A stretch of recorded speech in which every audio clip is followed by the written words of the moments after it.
Assalamualaikum warahmatullahi wabarakatuh. Nama saya Dipa Antowiryo.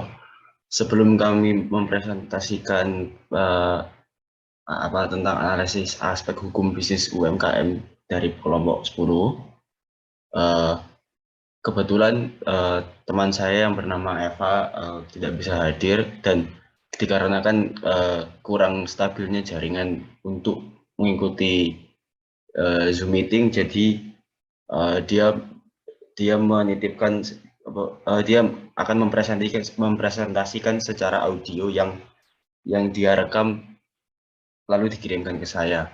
Terima kasih. Selamat siang semuanya, jadi kami dari kelompok 10 aspek hukum dalam bisnis kelas A, dan di sini kami akan mempresentasikan tentang analisis aspek hukum bisnis di UMKM Ekstasis Skuter Shop. Di kelompok 10 sendiri ada saya, Eva, NRP 7002, dan juga ada Dipa, NRP 122. Dan ini merupakan outline dari presentasi kita hari ini. Jadi yang pertama ada pendahuluan, terus ada latar belakangnya sendiri, yaitu usaha mikro, kecil, dan menengah atau yang bisa disebut UMKM merupakan kegiatan ekonomi kecil perorangan yang memenuhi kriteria kekayaan bersih, penjualan tahunan, dan kepemilikan yang diatur dalam undang-undang usaha mikro, kecil, dan menengah. Nah, saat ini perizinan bisa menjadi masalah bagi beberapa usaha kecil. Oleh karena itu, masih banyak UMKM yang belum mampu menerapkan aspek hukum dalam menjalani bisnis mereka. Dan di sini ada Undang-Undang Nomor 20 Tahun 2008 yang ditetapkan oleh pemerintah Indonesia yang bertujuan untuk membantu pertumbuhan usaha kecil sebagai landasan hukum bagi pemberdayaan usaha kecil.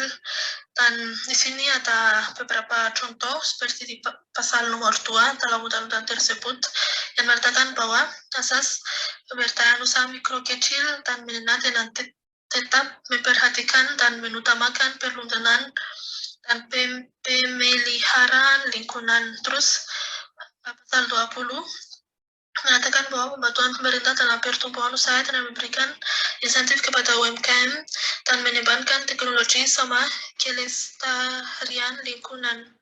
Terus pasal 22 tentang pembiayaan dan penjaminan UMKM. Setelah itu ada rumusan masalah. Jadi di sini ada 4. Yang pertama, bagaimana penerapan aspek hukum dalam UMKM Ekstasis Skuter Shop. Yang kedua, aspek hukum apa saja yang sudah diterapkan dalam UMKM Ekstasis Skuter Shop. Yang ketiga, aspek hukum apa saja yang belum diterapkan oleh UMKM Ekstasis Skuter Shop. Dan terakhir, solusi apa yang harus dilakukan oleh UMKM Ekstasis Skuter Shop agar bisa menerapkan aspek hukum yang lengkap dalam organisasi. Jadi selanjutnya ada tujuan. Yang pertama yaitu mengetahui penerapan aspek hukum dalam UMKM Ekstasis Skuter Shop. Yang kedua, mengetahui aspek hukum yang sudah diterapkan dalam UMKM Ekstasis Skuter Shop. Yang ketiga, mengetahui aspek hukum yang belum diterapkan dalam UMKM Ekstasis Skuter Shop. Terus yang terakhir, mengetahui solusi apa yang harus dilakukan oleh UMKM Ekstasis Skuter Shop agar bisa menerapkan aspek hukum yang lengkap dalam organisasi. Selanjutnya akan dijelaskan oleh teman saya. Ya, selanjutnya adalah bab 2 problem scope.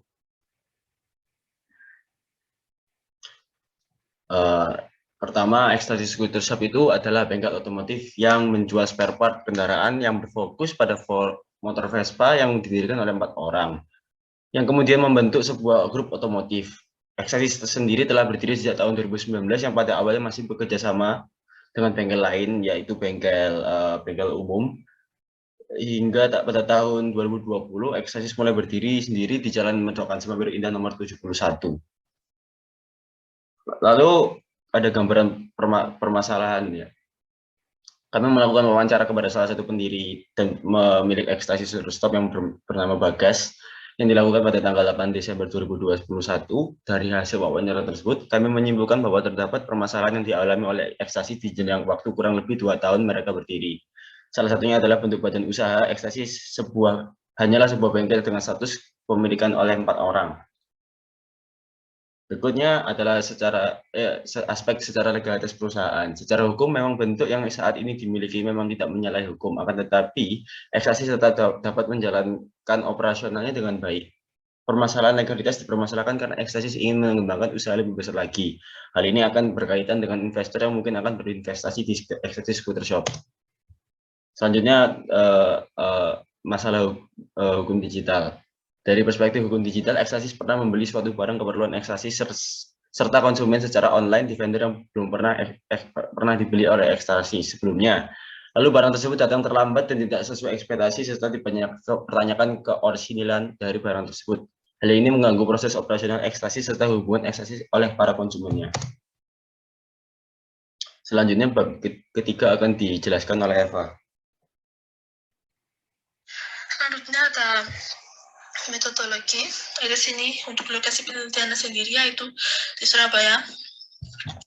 Wawancara tidak dilakukan secara online menggunakan platform Zoom Meeting bersama pihak dari organisasi UMKM tersebut. Terus untuk metode penelitian sendiri, metode yang digunakan adalah pendekatan kualitatif dan menghasilkan penolakan data deskriptif.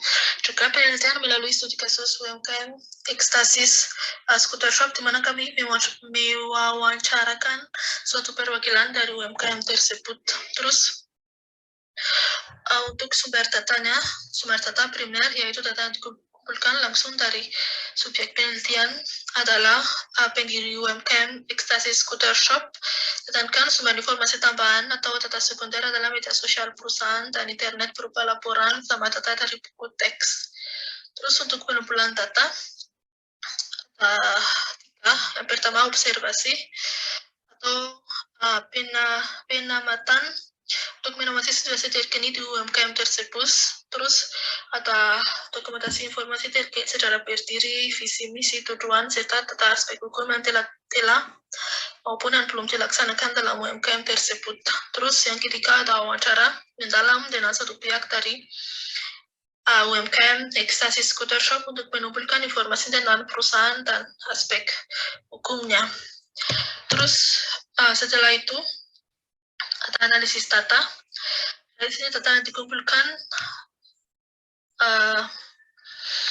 seleksi selektif dibuat berdasarkan masalah yang diangkat dalam penelitian kualitatif, yaitu non-statistik ini untuk menganalisis informasi. Di sini ada 2 langkah. Yang pertama, transkrip wawancara, video subjek, dan hasil observasi. Terus yang kedua, mengkodkan transkrip wawancara dan membuat resume sehingga fakta yang ditemukan mudah terlihat. Selanjutnya ada tahap-tahap penelitian. Yang pertama itu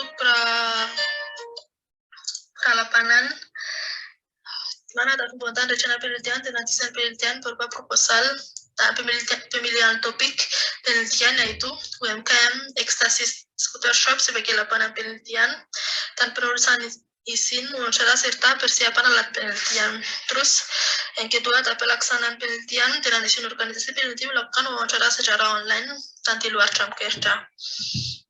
Dan yang terakhir ada tahap penolakan data, di mana kami telah menyusun dan menganalisis data dari transkrip wawancara, memberikan coding dan membuat narasi yang baik sesuai dengan pedoman wawancara. Dan selain itu menarik kesimpulan dan membuat rekomendasi atau saran. Selanjutnya adalah hasil dan pembahasan. Jadi legalitas hukum perusahaannya ekstasis.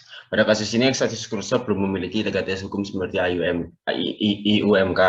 Salah satu dari pemilik ekstasis mengatakan bahwa berencana untuk ekspansi membuka cabang, tapi masih dalam jangka waktu yang lama. Juga ekspansi dari ekstasis tidak dalam aspek penjualan atau pelayanannya, dikarenakan ekstasis berfokus untuk memasarkan barang dan jasanya di komunitas Vespa Surabaya. Ekstasis perlu membuat IUMK karena hal tersebut adalah standar dari perusahaan di Indonesia, serta investor yang akan berinvestasi ke dalam ekstasis akan terhambat karena legalitas dari perusahaan ini belum ada. Selanjutnya pada kasus hukum digital. Pada kasus penipuan di salah satu e-commerce online yang dialami oleh ekstasis scooter shop ini, pihak dari ekstasis membeli sebuah barang yang setelah datang tidak sesuai dengan apa yang dideskripsikan. Karena hal ini ekstasis mengalami kerugian yang cukup banyak. Solusi yang tepat dalam kasus ini adalah melakukan gugatan terhadap pihak marketplace agar ditindaklanjuti sesuai Lalu kesimpulan, ekstasis kurang memahami hukum bisnis, khususnya legalisasi dan hukum digital. Akibatnya bisnis ekstasis tidak maksimal dan ekstasis mengalami banyak kerugian. Dalam kasus ekstasis sendiri, perusahaan tersebut belum memiliki status hukum komersial seperti IUMK yang mempengaruhi operasional bisnis yang karena banyak konsumen yang tidak mempercayai ekstasis. Legitimasi bisnis juga memungkinkan ekstasis memiliki sarana perlindungan hukum. Ekstasis juga membutuhkan perlindungan hukum dan literasi digital karena ekstasis telah menjadi korban penipuan vendor yang merusak bisnisnya secara signifikan. Sekian dari kami, kelompok 10. Terima kasih. Assalamualaikum warahmatullahi wabarakatuh.